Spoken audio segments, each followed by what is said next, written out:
নতুন রিন, যার প্রোসিএস টেকনোলজি গভীর থেকে পরিষ্কার করে আর ধরে রাখে কাপড়ের নতুনের মতো উজ্জ্বলতা। নতুন রিন অ্যাডভান্সড পাউডার, নতুনের মতো উজ্জ্বল।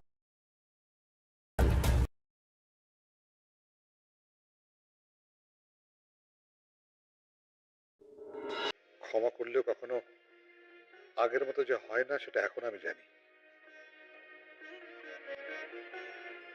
এই কথাগুলো যদি সেদিন বলতে, তাহলে আমাদের জীবনটা এরকম হতো না। এখন কোন মুখে যাব তাদের সামনে? স্বামী, তোমার বাবা অসুস্থ, তুমি তোমার বাবার কাছে যাবা। বাবার কাছে তার সন্তান কখনো অপরাধী না, আর বাবার কাছে যাওয়ার জন্য কোনো যুক্তিও লাগে না। তখন আমি মালিক পক্ষই ছিলাম, বাট এখন সিচুয়েশন ভিন্ন। এখন আমি মালিক, আর এখন আপনি আমার চারপাশে ঘুরঘুর করবেন, সেটা আমি হতে দেব না। ফাহাদ, তোমার এই অহংকার একদিন তোমাকে ধ্বংস করে দিবে। এটা আমার অহংকার না জামশেদ সাহেব, এটা হিসাব।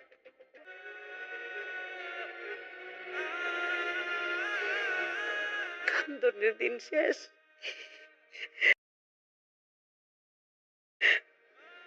রফিক রে তোর ভাইজান মাফ করে দিছে, বলছে দুপুরে মুড়ি ঘন্টর আয়োজন করো। আয়, মুড়ি ঘন্ট রান্ধুম। এটা আমাদের গল্প, এটা আমাদের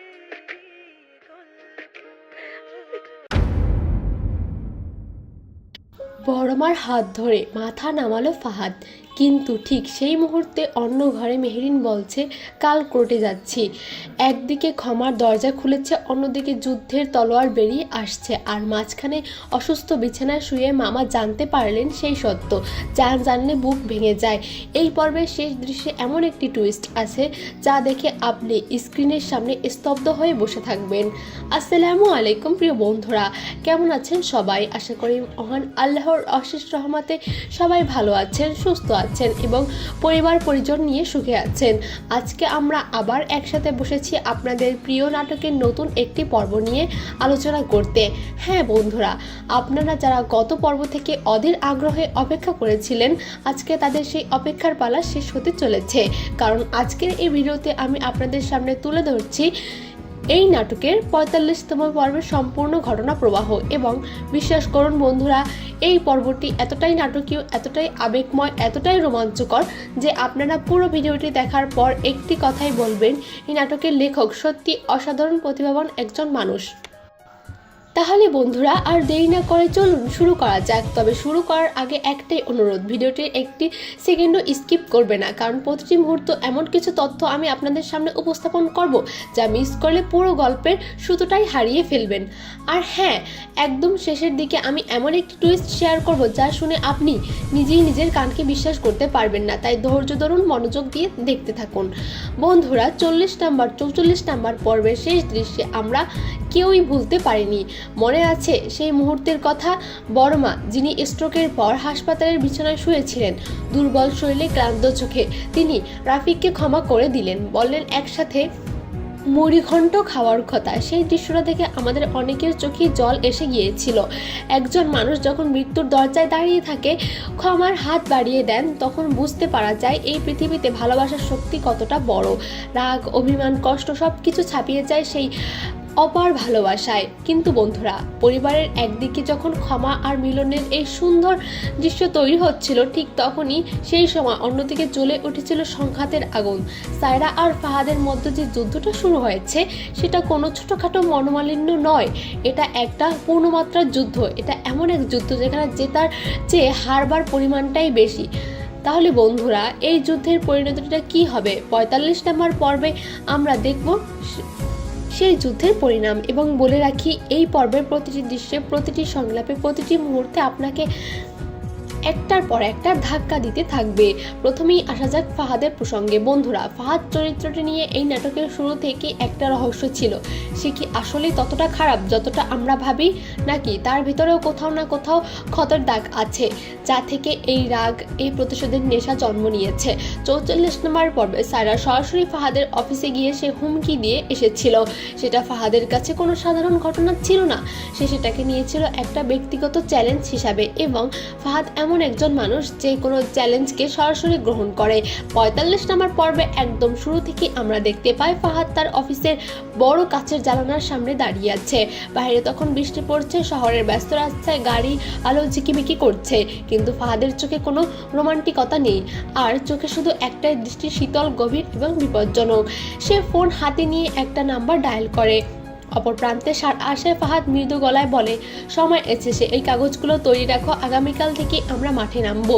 বন্ধুরা, আর একটি মাত্র ফোন কল থেকেই বোঝা যাচ্ছে ফাহাদ শুধু প্রতিক্রিয়া দেখাচ্ছে না, সে অনেক আগে থেকেই পরিকল্পনা করে রেখেছিল এবং সায়রার হুমকি তাকে ভয় পায়নি, বরং সে পরিকল্পনাকে কার্য করার একটা অজুহাত দিয়েছে। কিন্তু ফাহাদ এই পরিকল্পনা আসলে কি সেটা জানার জন্য আমাদের একটু পেছনে যেতে হবে। বন্ধুরা, এই নাটকের একটা কেন্দ্রীয় বিষয় হলো সম্পত্তির লড়াই, এবং এই লড়াইয়ের একদম মাঝখানে রয়েছে একটা বাড়ি, মামার সেই পুরনো বাড়ি, যে বাড়িতে একসময় পরিবারের সবাই একসাথে থাকতো, যে বাড়িতে উঠানে ছোটবেলায় মেহরিন আর সামির খেলা করে বেড়াতো, যে বাড়িতে রান্নাঘর থেকে ভেসে আসা রান্নার গন্ধে পুরো বাড়ি ম করে উঠতো। সেই বাড়িতে এখন আর পরিবারের কাছে নেই, কারণ ফাহাদ সেই বাড়িটা বিক্রি করে দিয়েছে, গোপনে মিথ্যা কথা বলে, কাউকে না জানিয়ে। এই সত্যটা এখন পর্যন্ত মেহরিন জানে না, বড় মামাও জানে না, পরিবারের কেউ জানে না। কিন্তু বন্ধুরা, সত্য কি কোনোদিন চাপা থাকে? ইতিহাস বলে না, সত্য একদিন না একদিন বেরিয়ে আসে, এবং যখন আসে তখন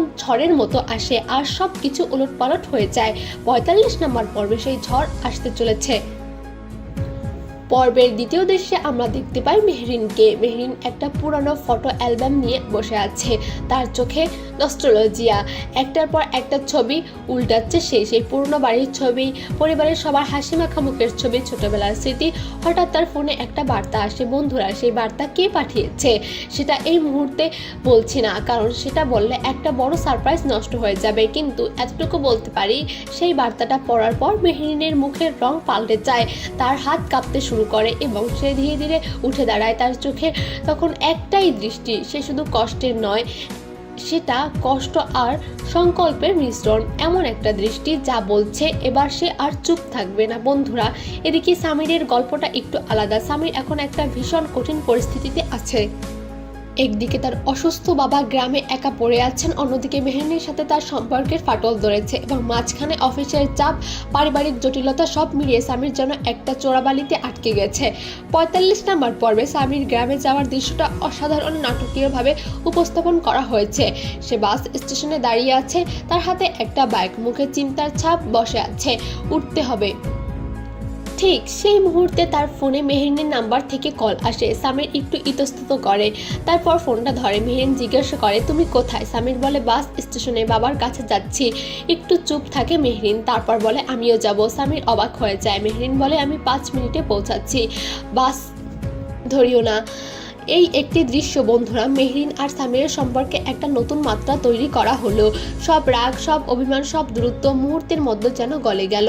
কারণ পরিবার যখন বিপদে পড়ে তখন মানুষ আর ছোট ছোট কষ্টগুলো মাথায় রাখতে পারে না। বন্ধুরা, এই পর্বের একটি অত্যন্ত গুরুত্বপূর্ণ দৃশ্য হলো সায়রার বাড়িতে। সায়রা এখন একটা দ্বিধার মধ্যে আছে। সে ফাহাদকে হুমকি দিয়েছে ঠিকই, কিন্তু সে ভালো করেই জানে ফাহাদ এমন একজন মানুষ যাকে হুমকি দিলেও সে ভয় পায় না, বরং আরও বেশি বিপজ্জনক হয়ে ওঠে। তাই সায়রার মনে এখন একটাই ভয় কাজ করছে, সে পায়চারি করছে, বারবার জানালার পর্দা শহরে বাড়ি তাকাচ্ছে, যেন মনে হচ্ছে যে কোনো মুহূর্তে কোথাও কিছু একটা ঘটবে। তার পাশে বসে আছে তার বিশ্বস্ত সহকারী রাজু। রাজু বলছে, আপা, ফাহাদ ভাই সহজে ছাড়বে না। সায়রা বলছে, আমিও ছাড়বো না। রাজু একটু ইতস্তত করে বলে, আপা, আপনারা কি জানেন যে ফাহাদ ভাই ইতিমধ্যে কোনো পদক্ষেপ নিয়েছে কিনা? সায়রা থমকে যায়। রাজু বলে, আমি শুনেছি ফাহাদ ভাই আপনার কোম্পানির একটা বড় ক্লায়েন্টের সাথে যোগাযোগ করেছেন, সেই ক্লায়েন্টকে এখন কন্ট্রাক্ট বাতিল করার কথা ভাবছেন। বন্ধুরা, এই কথাটা শুনে সায়রার মুখ ফ্যাকাশে হয়ে যায়, কারণ সে জানে সেই ক্লায়েন্ট কন্ট্রাক্ট বাতিল হলে তার কোম্পানি বড় ধরনের আর্থিক সংকটে পড়বে এবং সেই সংকট থেকে বের হওয়া সহজ হবে না। ফাহাদ কি সত্যি এতটা গভীর কৌশলী, নাকি রাজুর শোনা তথ্যটা ভুল? এই প্রশ্নের উত্তর পাওয়া যায় পরের দৃশ্যে। ফাহাদ তার অফিসে বসে একটা ফাইল খুলছে। সেই ফাইলে আছে সায়রার কোম্পানির বিস্তারিত তথ্য, কোম্পানির ক্লায়েন্ট লিস্ট এবং কন্ট্রাক্টের তারিখ, পেমেন্টের হিসাব। ফাহাদের পাশে বসে আছে একজন তরুণ, সে ফাহাদের আইনজীবী বলছে, ফাহাদ ভাই, এই পথে গেলে কিন্তু পরিবারের মধ্যে আরো বড় ফাটল ধরবে। ফাহাদ শান্ত গলায় বলে, পরিবার কখন ছিল? যখন আমাকে বাড়ি থেকে বের করা দেওয়া হয়েছিল তখন কোথায় ছিল পরিবার? আইনজীবী চুপ হয়ে যায়। ফাহাদ বলতে থাকে, সায়রার মনে হয় সে হুমকি দিলেই আমি পিছিয়ে যাব। সে জানে না আমি আজ এই জায়গায় এসেছি, এখানে আসতে আমাকে কতটা রক্ত ঝরাতে হয়েছে। এত সহজে আমি পিছু হটার মানুষ নই। বন্ধুরা, এই দৃশ্যে ফাহাদের একটা পূর্ণ ক্ষত সামনে এলো। সে বলছে বাড়ি থেকে বের করে দেওয়ার হয়েছিল, কিন্তু কেন, কখন, কিভাবে? এই প্রশ্নগুলোর উত্তর পাবে সম্পূর্ণ চমকিতভাবে, কিন্তু একটা ইঙ্গিত দেওয়া হবে যা দেখে দর্শকরা বুঝতে পারবেন ফাহাদের এই রাগটা শূন্য থেকে জন্মায়নি, তার পিছনে আছে একটা দীর্ঘ বেদনার ইতিহাস। বন্ধুরা, এই পর্বের সবচেয়ে আবেগঘন দৃশ্যটি আসে ঠিক মধ্যভাগে। মেহরিন আর সামিরের একসাথে বাসে বসে গ্রামের দিকে যাচ্ছে। বাসের চালনা দিয়ে মাঠঘাট দেখা যাচ্ছে, সবুজ ধানের ক্ষেত, দূরে ছোট ছোট বাড়ি, নদীর ওপর রোদের ঝিলিমিলি দৃশ্য। এই দৃশ্য দেখে মনে হবে কোথাও একটা শান্তি আছে। এই পৃথিবীতে শহরের কোলাহলের বাইরে একটা নিরিবিলি জগৎ আছে। মেহরিন জানালার দিকে তাকিয়ে বসে আছে, সামির তার দিকে তাকিয়ে আছে। সামির আস্তে করে বলে, মেহরিন একটা কথা বলবো? মেহরিন জানালা থেকে চোখ না সরিয়ে বলে, বলো। সামির বলে, আমি জানি আমার এই কিছুদিন একটু দূরে সরেছিলাম, কিন্তু তুমি আজ এলে, এটার মানে অনেক আমার কাছে। মেহরিন একটু থামে, তারপর বলে, তোমার বাবা অসুস্থ, এই সময় একা যাওয়াটা ঠিক হতো? সামির ছোট করে হাসে, বলে, তুমি আসলে সব সময় এমন, ভিতরে অনেক নরম, কিন্তু বাহিরে যা দেখাও সেটা না তুমি। মেহরিন এবার জানালা থেকে চোখ ফেরায়, সামিরের দিকে তাকায়, তার চোখে একটা জিজ্ঞাসা। বলে, সামির একটা কথা বলো তো, মামার বাড়ি কি হয়েছে? ফাহাদ ভাই নাকি সেটা নিয়ে কোনো সিদ্ধান্ত নিয়েছে? সামির একটু অস্থিত পরিবেশের মধ্যে পড়ে যায়, চোখ সরিয়ে নেয়। মেহরিন বলে, সামির গলা পরিষ্কার করে বলে, না মানে সেটা পরের কথা হবে। মেহরিন মনে মনে বলছে, কিছু তো একটা হয়েছে। সামির লুকাচ্ছে। বন্ধুরা, এই দৃশ্যটা এই কারণেই গুরুত্বপূর্ণ কারণ এখানে মেহরিনের সন্দেহের বীজ পোতা হলো, আর সেই বীজ পরিপক্ক হতে বেশি সময় লাগবে না। গ্রামে পৌঁছানোর দৃশ্যটা এই পর্বে অনেকটা জায়গা নিয়েছে, এবং সেটা নেওয়াটা যুক্তিসঙ্গত, কারণ গ্রাম মানে শুধু একটা স্থান নয়, গ্রাম মানে শিকড়, পরিচয়, অতীত। সামিরের বাবার নাম হচ্ছে আব্বাস উদ্দিন, বয়স 70-এর কাছাকাছি। এক সময় এই গ্রামের একজন সম্মানিত মানুষ ছিলেন, কিন্তু বয়সের সাথে সাথে শরীর ভেঙে পড়েছে। ডায়াবেটিস, উচ্চ রক্তচাপ, নানা অসুখ পাশাপাশি শরীরে অসুস্থের ভারে তাকে দুর্বল করে দিয়েছে। সামির আর মেহরিন যখন বাড়িতে পৌঁছায় তখন আব্বাস উদ্দিন বারান্দায় একটা চেয়ারে বসে আছেন, পাশে একটা ছোট্ট টেবিলে ওষুধের বোতল সাজানো। সামিরকে দেখে তার চোখ উজ্জ্বল হয়ে ওঠে, কিন্তু সেই উজ্জ্বলতার আড়ালে একটা কষ্ট আছে, ছেলেটা এতদিন আসেনি। তবে মেহরিনকে দেখে তিনি বিস্মিত হন, বলেন, বৌমা এসেছে? মেহরিনের হাত জোর করে সালাম দেয়, বলে, জি বাব্বা, কেমন আছেন? আব্বাস উদ্দিন একটু হাসেন, বলেন, এখন ভালো, তুমি এলে যে আরো ভালো লাগছে। এই সহজে একটু কথা যেন উষ্ণতা আছে, এটা কোনো বড় বক্তৃতা দিয়ে তৈরি করা যায় না। বন্ধুরা, এই দৃশ্যটা দেখলে বুকের ভেতরটা কেমন জানি মোচড় দিয়ে ওঠে। কিন্তু গ্রামের এই শান্তি বেশিক্ষণ স্থায়ী হয় না। বিকেলের দিকে একজন প্রতিবেশী এসে আব্বাস উদ্দিনের সাথে কথা বলতে বসেন। তিনি একটা প্রসঙ্গ তোলেন, বলেন, ভাই, শুনলাম শহরে আপনাদের পুরনো বাড়িটা নাকি বিক্রি হয়ে গেছে। আব্বাস উদ্দিন থমকে যায়, বলেন, কোন বাড়ি? প্রতিবেশীরা বলেন, আপনার ভাইয়ের বাড়ি, শুনলাম ফাহাদ বিক্রি করে দিয়েছে। পাশে দাঁড়িয়ে থাকা মেহরিনের কান খাড়া হয়ে যায়। আব্বাস উদ্দিন বলেন, কি বলছেন আপনি? ফাহাদ বাড়ি বিক্রি করবে কি করে? সেই বাড়ির মালিক তো। কিন্তু তিনি কথা শেষ করতে পারেন না, বুকে একটা চাপ অনুভব করেন। সামিরের সাথে সাথে বাবার পাশে ছুটে আসে, কিন্তু মেহরিন দাঁড়িয়ে থাকে। তার মনে হয় সেই কথাটা ঘুরছে, বিক্রি করে দিয়েছে, ফাহাদ বিক্রি করে দিয়েছে। বন্ধুরা, সেই দৃশ্যের পরে যা হয় সেটা এই পর্বের সবচেয়ে নাটকীয় অংশ। রাতে সবাই ঘুমিয়ে পড়ার পরে মেহরিন একা বারান্দায় বসে থাকে, তার হাতে ফোন। সে কিছু একটা খুঁজছে, সম্পত্তির রেজিস্ট্রেশন তথ্য, এবং যখন সে সেই তথ্য খুঁজে পায় তখন তার চোখে বড় হয়ে যায়। মামার বাড়িটা সত্যিই বিক্রি হয়ে গেছে। 3 মাস আগে ফাহাদ নামের রেজিস্টার করা হয়েছিল, সেখান থেকে তৃতীয় একজনের কাছে বিক্রি করা হয়েছিল, কিন্তু এই বিক্রির কথা পরিবারের কেউ জানে না। মেহরিন ফোনটা নামিয়ে রাখে, তার চোখ বন্ধ হয়ে আসে, বুকের ভিতর একটা ঝড় উঠেছে। সে ভাবছে, বড় মামা কি জানেন? না জানলে তাকে বলতে হবে, কিন্তু তার শরীরে এখন একটা আতঙ্ক ভয় করেছে। বন্ধুরা, এই প্রশ্নটার উত্তর হলো এই পর্বের সবচেয়ে বড় ক্লাইম্যাক্স। এবং সেটা আসে একদম শেষের দিকে। কিন্তু তার আগে আসি শহরের দৃশ্যে। ফাহাদ এখন আর শুধু সায়রার কোম্পানিকে দুর্বল করার পরিকল্পনায় নেই, তার মাথায় আরও বড় কিছু আছে। সে একটা মিটিং বসেছে কয়েকজন ব্যবসায়ীর সাথে, সেখানে আলোচনা হচ্ছে একটা নতুন পরিকল্পনার কথা এবং সেই পরিকল্পনার জন্য সে জমির দরকার। বন্ধুরা, এখানে একটা গভীর কৌশল বোঝা যাচ্ছে। ফাহাদ শুধু বাড়ি বিক্রি করেনি, সে সেই জমিকে একটা বড় ব্যবসায়িক পরিকল্পনা অংশ বানিয়েছে। যদি সেই পরিকল্পনা সফল হয় তাহলে সে কোটি কোটি টাকা আয় করবে, কিন্তু সেই টাকা তৈরি হবে পরিবারের স্মৃতি আর ঐতিহ্যকে গড়িয়ে দিয়ে।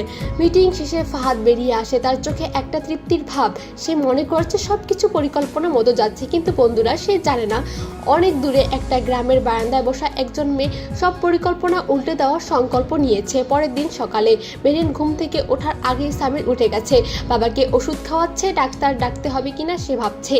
মেহরিন উঠে আসে, সামিরকে একটু দূরে টেনে নিয়ে যায়। মেহরিন আসতে বলে, সামির, মামার বাড়ির কথা তুমি আমাকে বলনি কেন? সামির থমকে যায়। মেহরিন বলে, তুমি জানতে? সামির চুপ থাকে। মেহরিন বলে, জানতে? তাহলে? সামির একটা দীর্ঘ নিঃশ্বাস ফেলে, বলে, মেহরিন, একটা নতুন জটিলতার বিষয় এসেছে। ফাহাদ ভাই বলেছিলেন এইটা নিয়ে কেউ যেন কিছু না জানে। মেহরিন বলে, ফাহাদ ভাই বলেছে বলে তুমি চুপ থাকবে? মামা বাড়ি বিক্রি হয়ে গেছে, মামা জানেন না এটা কি করে ঠিক আছে? সামির মাথা নিচু করে। মেহরিন বলে, সামির, এখন আমাদের একটাই কাজ করতে হবে, বড় মামাকে জানাতে হবে। সামির বলে, কিন্তু তার শরীর। মেহরিন বলে, শরীর? এই সত্যটা যখন অন্য কারো কাছ থেকে শুনবে তখন তার শরীরের কি অবস্থা হবে? সামির চুপ করে যায়, কারণ মেহরিন ঠিকই বলছে। বন্ধুরা, এই পর্বে বারবার একটা গুরুত্বপূর্ণ দৃশ্য আছে। হাসপাতাল থেকে বাড়িতে ফিরছেন বড় মা। রফিক তার পাশে থাকছেন, কিন্তু বড় মার মন এখনো কোথাও যেন শান্তি পাচ্ছে না। তিনি বিছানায় শুয়ে শুয়ে ভাবছেন পুরনো দিনের কথা। এই পরিবারটা ছিল একটা বাড়িতে, সবাই একসাথে খাওয়া দাওয়া করতো। সেই দিন কি আর ফিরে আসবে? রফিক পাশে বসা বড় মার হাত ধরেন, বলেন, কিছু মনে করছো? বড় মা বলেন, ফাহাদের কথা মাথায় আসছে, সে কোথায়, কতটা হারিয়ে গেল। রফিক বলেন, তুমি সুস্থ হও আগে, বাকি সব পরে হবে। বড় মা বলেন, না রফিক, আমার মনে হচ্ছে সময় কমে আসছে, এই পরিবারটা এক করতে হবে, নইলে অনেক দেরি হয়ে যাবে। বন্ধুরা, বড় মার এই কথাটা শুনলে মুখের ভেতরটা খোঁচা লাগে। একজন অসুস্থ মানুষ যার নিজের শরীরের যত্ন নেওয়া দরকার, তিনি ভাবছেন পরিবারের কথা। এতটাই হয়তো একজন মায়ের স্বভাব। শহরে ফিরে আসি। সায়রা খবর পেয়েছে যে ফাহাদ তার বড় ক্লায়েন্টদের প্রভাবিত করার চেষ্টা করছে এবং পাল্টা পদক্ষেপ নিতে চাইছে। সে তার ব্যবসায়িক অংশীদারের সাথে কথা বলছে। অংশীদারের নাম হচ্ছে করিম। করিম বলেছে, সায়রা আপা, এই পথে গেলে ব্যবসায়িক ক্ষতি হবে এবং সরাসরি সমঝোতার চেষ্টা করা যাক। সায়রা বলছে, সমঝোতা? ফাহাদের সাথে সমঝোতা? তুমি তাকে চিনো না। করিম বলছে, কিন্তু আপা। সায়রা বলছে, করিম, ব্যবসায়িক লড়াইতে একটাই নিয়ম, আগে আঘাত করো, না হলে তুমি মার খাবে। করিম একটু ইতস্তত করে বলে, আপা একটা কথা বলবো? সায়রা বলে, বলো। করিম বলে, এই লড়াইটাকে শুধু ব্যবসা নাকি এখনো পুরনো পারিবারিক রাগও আছে?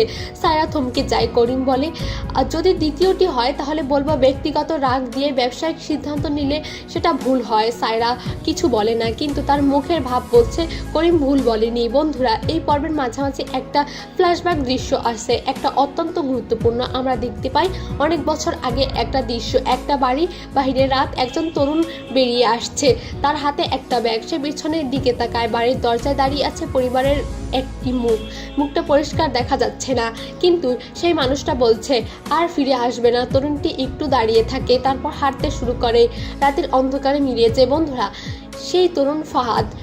এই ফ্ল্যাশব্যাকটা আসার পরই দর্শকরা ফাহাদকে নতুন দৃষ্টিতে দেখবেন। সে শুধু একজন ভিলেন নয়, সে একটা ক্ষতবিক্ষত মানুষ যার ভিতরে প্রচণ্ড রাগ আছে, কিন্তু সেই রাগের শিকড় আছে একটা পুরনো বেদনায়। ফ্ল্যাশব্যাক শেষ হলে আমরা আবার বর্তমানে ফিরে আসি। মেহরিন এবং সামিরের শহরে ফিরে আসি। আবার আব্বাস উদ্দিন কিছুটা ভালো আছেন, তাকে একটু দেখভাল করার জন্য পাড়া প্রতিবেশীরা বলে এসেছে। কিন্তু শহরে ফেরার আগে মেহরিন একটা কাজ করে, সে বড় মামার বাড়িতে ফোন করে। মামি ফোন ধরেন। মেহরিন বলে, মামি, মামা একটু ভালো আছেন? মামি বলেন, একটু।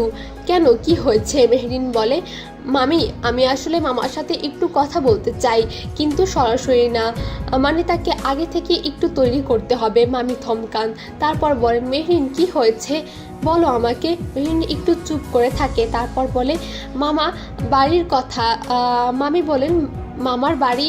মেহরিন বলে, মামি ফাহাদ বাড়িটা বিক্রি করে দিয়েছে। একটা দীর্ঘ নীরবতা, তারপর মামির গলা শোনা যায়, কি বললে? বন্ধুরা ওই দৃশ্যটা শেষ হয় এখানেই। মামির চোখে জল এসে গেছে, সে বোঝা যাচ্ছে তার কণ্ঠস্বর থেকে। এবং এখন প্রশ্ন হলো, এই কথা মামাকে কিভাবে জানাতে হবে? শহরে ফিরে মেহরিন সরাসরি মামার বাড়িতে আসে। বাড়িতে ঢুকতেই সে দেখে মামি দরজায় দাঁড়িয়ে আছেন, চোখ লাল। তিনি মেহরিনকে জড়িয়ে ধরেন। মেহরিন বলে, মামা কোথায়? মামি বলেন, ভেতরে শুয়ে আছেন। কিন্তু মেহরিন বলে, আমাকে বললেই হবে মামি, একটা কথা লুকিয়ে রাখে আরও বড় ক্ষতি হবে। মামি কিছু বলেন না। মেহরিন ভিতরে যায়, মামা শুয়েছিলেন। মেহরিন দেখে উঠে বসেন। মেহরিন বলে, শুয়ে থাকুন মামা। মামা বলেন, না না তুমি এসেছো, শুয়ে থাকবো কেন? মেহরিন মামার পাশে বসে, তার হাত ধরে। মামা বলেন, কি কিছু হয়েছে? মেহরিন মাথা নিচু করে, সে কথা বলতে পারছে না। মামা বলেন, মেহরিন বলে, মামা আমি একটা কথা বলবো, আগে প্রতিশ্রুতি দিন আপনি শান্ত থাকবেন। মামা তাকান। মেহরিন বলে, মামার বাড়ি আমাদের সেই পুরনো বাড়ি, সেটা আর আমাদের নেই। মামার নড়ে ওঠেন। মেহরিন বলেন, ফাহাদ সেই বাড়িটা বিক্রি করে দিয়েছে 3 মাস আগে। মামার মুখ দিয়ে আর কোনো কথা বেরোয় না। মেহরিন বলে, মামা আমি জানতে পেরেই আপনাকে জানাতে এলাম, কারণ এই সিদ্ধান্তটা তার একার ছিল না। মামার হাত কাঁপছে। মেহরিন বলে, মামা আপনাকে সুস্থ থাকতে হবে, আমরা এর সমাধান করব। কিন্তু মামার চোখে যে শূন্যতা নেমে এসেছে সেটা দেখে মেহরিনের বুক কেঁপে ওঠে। বন্ধুরা এই পর্বে এরকম এই যে দৃশ্যটি এসেছে সেটি হয়তো এই পর্বের সবচেয়ে মানবিক দৃশ্য। মামা অনেকক্ষণ চুপ করে থাকেন, তারপর একটু একটু করে কথা বলতে শুরু করেন। বলেন, জানো মেহরিন, সেই বাড়িতে তোমার মায়ের জন্মদিনের প্রথম কেকটা কাটা হয়েছিল। তোমার বাবা সেদিন অনেক দূর থেকে কেক এনেছিল, আমরা সবাই মিলে একসাথে খেয়েছিলাম। মেহরিনের চোখের জল।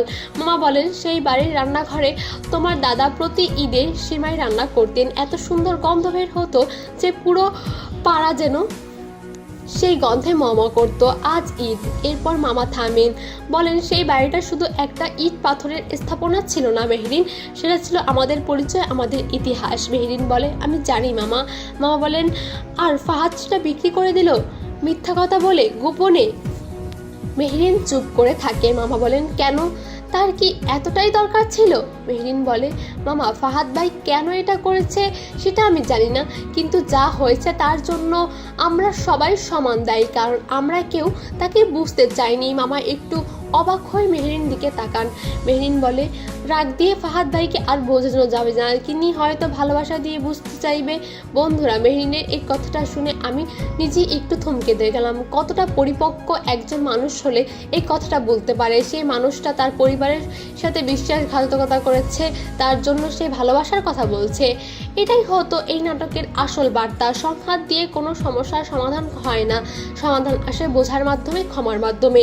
একদিকে ফাহাদের কাছে একটা অপ্রত্যাশিত খবর আসে, তার আইনজীবীর ফোনে জানায় যে মানুষটার কাছে মামার বাড়ি বিক্রি হয়েছিল সে এখন সেই জমির দলিল নিয়ে একটা জটিলতা তৈরি করেছে। দাবি করছে বিক্রির সময় কিছু কাগজপত্রে গড়বড় ছিল। ফাহাদ বলে, মানে? আইনজীবী বলে, মানে ফাহাদ ভাই তিনি বলছেন যে রেজিস্ট্রিতে কিছু তথ্য সঠিক ছিল না এবং সেটার জন্য সম্পূর্ণ টাকা দিতে রাজি নন। ফাহাদ রাগে লাল হয়ে যায়, বলে, এটা কি করে সম্ভব? আইনজীবী বলে, মনে হচ্ছে কেউ তাকে তথ্য দিয়েছে, কেউ জানে আপনি ঠকিয়ে বাড়িটা বিক্রি করেছেন। ফাহাদ থমকে যায়, তারপর বলে, কে? আইনজীবী বলে, সেটা এখনো নিশ্চিত না, কিন্তু একটা নাম শুনেছি। ফাহাদ বলে, কার? আইনজীবী বলে, মেহরিনের। ফাহাদ মুহূর্তের জন্য নীরব হয়ে যায়, তারপর একটু হাসে, বলে, মেহরিন। সেই হাসিতে অজ্ঞতা নেই, তারা একটু বিস্ময় এবং হয়তো একটু সম্মানও। বন্ধুরা এই পর্বের শেষের দিকে একটা দৃশ্য আছে যা দেখলে আপনার মনও ভরে যাবে। বড় মা তার ঘরে বসে আছেন, রাফিক তার বাড়িতে বসে গল্প করছেন। ঘরের পরিবেশটা বেশ শান্ত। হঠাৎ দরজায় টোকা পড়ে। বড় মা বলেন, আসো। দরজা খুলে ঢোকে ফাহাদ। বন্ধুরা একটা অপ্রত্যাশিত তথ্য, ফাহাদ এসেছে। কেউ তাকে ডাকেনি, কিন্তু সে এসেছে। বড় মা থমকে যান। ফাহাদ দরজার কাছে দাঁড়িয়ে থাকে, ভেতরে আসে না। ফাহাদ বলেন, আসবো? বড় মা ফাহাদ বলে, দাঁড়িয়ে থাকে। একটু নীরবতা। বর্মা বলেন আসো। ফাহাদ আস্তে আস্তে ভিতরে আসে, একটা চেয়ারে বসে। বর্মা তাকিয়ে থাকান, তার চোখের জল। বলেন তুমি কেমন আছো? ফাহাদ বলে ভালো। বর্মা বলেন সত্যি? ফাহাদ চুপ করে থাকে। বর্মা আবারও বলেন ফাহাদ তুই কেন এলি? ফাহাদ বলে কেন আসবো না? বলেন তুই তো বলেছিলি। ফাহাদ বলে অনেক কিছুই তো বলি, কিন্তু কিছু কিছু জায়গা আছে যেখানে বারবার মন টেনে আসে। বর্মা আর কথা বলেন না, শুধু ফাহাদের হাতটা ধরেন এবং ফাহাদ সে সারা জীবন কঠোর মুখে কথা বলেছে, যে কখনো মাথা নিচু করেনি, সে আস্তে আস্তে করে মাথা নামায়। বন্ধুরা এই দৃশ্যটার মানে কি? এটা কি বলছে যে ফাহাদ পাল্টে গেছে, নাকি এটা শুধু একটা দুর্বল মুহূর্ত? আমার মতে এই দৃশ্যটা বলছে মানুষের ভিতরে সবসময় একটা নরম জায়গা থাকে, সে যতই শক্ত মুখোশ পড়ুক না কেন, এবং সেই নরম জায়গা যখন কেউ আঘাত করে, না ভুল বললাম, যখন কেউ ভালোবাসা ছুঁয়ে দেয় তখন মুখোশটা খুলে পড়ে। বর্মা কিছু বলেনি, শুধু হাত ধরেছেন, সেটুকুই যথেষ্ট ছিল।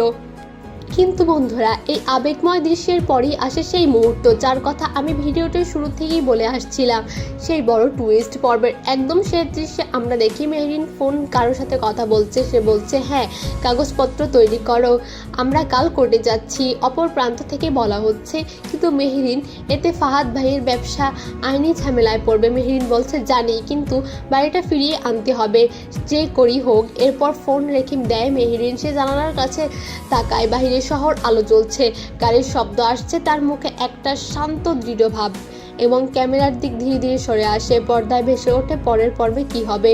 বন্ধুরা এই পর্বটা শুধু একটা ঘটনা বা গল্প না, এটা একটা পরিবারের গল্প, যে পরিবার ভেঙে গেছে কিন্তু একদম শেষ হয়ে যায়নি, তার মধ্যে এখনো ভালোবাসার টুকরো আছে, ক্ষমার সম্ভাবনা আছে। ফাহাদ হয়তো ভুল করেছে, কিন্তু সে মানুষ এবং মানুষ মাত্র ভুল হয়। প্রশ্ন হলো সে কি ভুল স্বীকার করবে? মেহরিন লড়াই করেছে, কিন্তু তার লড়াই রাগের লড়াই নয়, এটা ভালোবাসার লড়াই, পরিবারকে একসাথে রাখার লড়াই। স্বামীর মাঝে মাঝে আটকে আছে, কিন্তু সে বেছে নিয়েছে সত্যের পথ। আর বড়মা, তিনি হয়তো অসুস্থ শরীর নিয়ে শুয়ে আছেন, কিন্তু তার ভালোবাসার শক্তি এখনো এই পরিবারটাকে ধরে রেখেছে।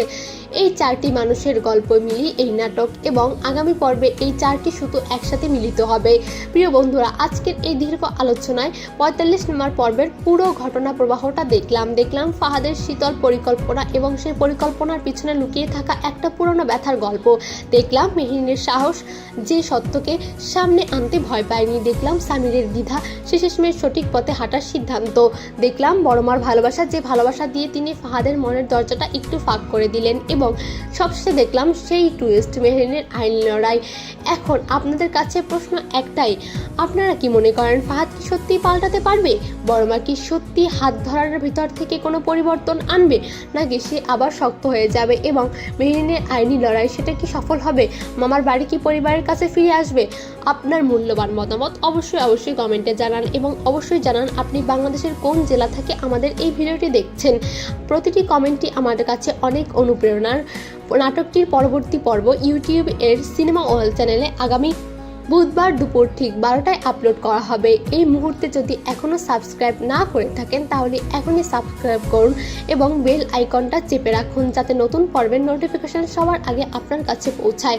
ভিডিওটি ভালো লেগে থাকলে একটি লাইক দিন, সেই একটা লাইক আমাদের পরবর্তী ভিডিও বানানোর শক্তি দেয়। এই পর্বে এতটুকুই, দেখা হবে পরের ভিডিওতে। ততক্ষণ পর্যন্ত ভালো থাকবেন, সুস্থ থাকবেন, নিরাপদে থাকবেন। আল্লাহ হাফেজ।